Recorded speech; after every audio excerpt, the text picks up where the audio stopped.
What's going on, everybody? It's your boy Nate Matthews back again with another video. Today, as you can see right here, we have the Brother SE625 sewing and embroidery machine, and we're going to be going ahead and doing another project on here today. Somebody wants to make the Polo design. As you can see that we do have loaded into the machine right there. This design says it's going to take about 4 minutes for the 1-inch design to be stitched into the micro mini hoop right here.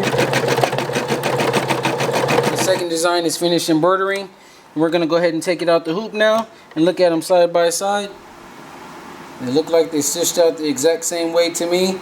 Doesn't matter if I used embroidery thread on the right or the regular thread on the left.